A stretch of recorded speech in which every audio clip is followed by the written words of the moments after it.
Hello and नमस्ते guys है welcome to my channel after long time है धेरै पछि म आज भिडियो बनाउँदैछु। सो होपफुली तपाईँहरू सबै सन्चै हुनुहुन्छ होला एन्ड म पनि सन्चै छु एन्ड आइएम रियली सरी है मैले चाहिँ भिडियोहरू बनाउनु पाइनँ किनकि म बिजी थिएँ काममा बिजी भएकोले गर्दाखेरि। सो अब चाहिँ मेरो मोटो ब्लगिङ स्टार्ट हुँदैछ एन्ड फाइनली मैले चाहिँ मेरो ड्युक 200 लिइसकेँ है। तपाईँले पछाडि देख्न सक्नुहुन्छ यो भर्खरै 1 विक जति भयो। So finally my dreams com true. आज चाहिँ म यो मासतिर गोकर्ण माथि एउटा राम्रो रोड रहेछ तपाईँलाई थाहा होला है। सो आज म विनोद सर र म आज सो बाँकी कुरा चाहिँ मैले तपाईँहरूलाई मेरो बाइक लिएकोहरू पनि तपाईँले म यो भिडियोमा देखाउनेछु अनि माया गर्दै जानुहोस्, सपोर्ट गर्दै जानुहोस् है। सो मेरो मोटो ब्लगिङलाई पनि सपोर्ट गर्नु होला। मसँग अरू ब्लगिङहरू पनि आउँछ है। त्यही नै हो। बाइक चाहिँ तपाईँले देख्न सक्नुहुन्छ ओरेन्ज कलरमा है, बबाल छ। मैले अराउन्ड 1 इयर जति 1 इयर नभनौँ 6 मन्थ जति चाहिँ वेट गरेँ। त्यही नै हो। सो है बाँकी कुरा अझै भिडियोमा भेटौँला। गाइज यो चाहिँ मेरो बाइक किन्ने पैसा है, KTM Duke 200 आज आउँदैछ।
Guys,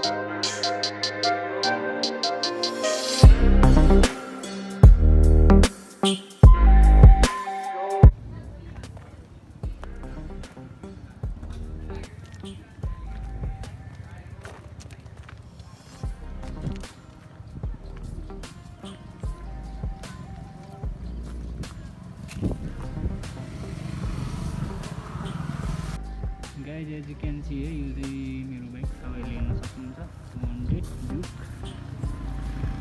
मैले हल्का यो अगाडिको ब्रेकहरूलाई पनि भर्खरै हिजो चेन्ज गरेको थिएँ। बाइक किन्दाखेरि मैले चाहिँ हेलमेट यो फ्री पाएको हो।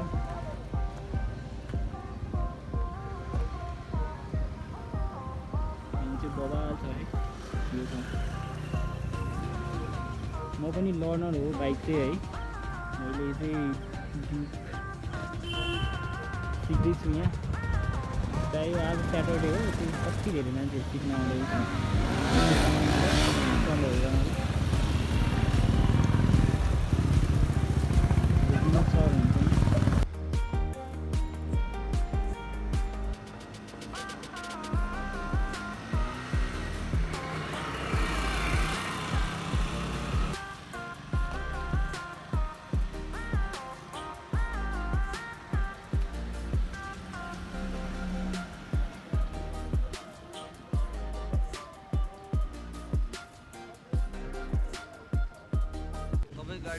हाम्रो विनोद सर हुन्छ यहाँ चाहिँ।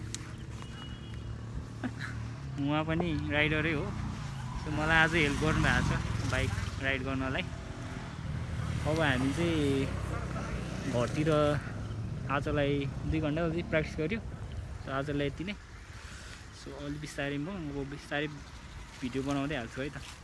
सो बाँकी कुरा नेक्स्ट भिडियोमा।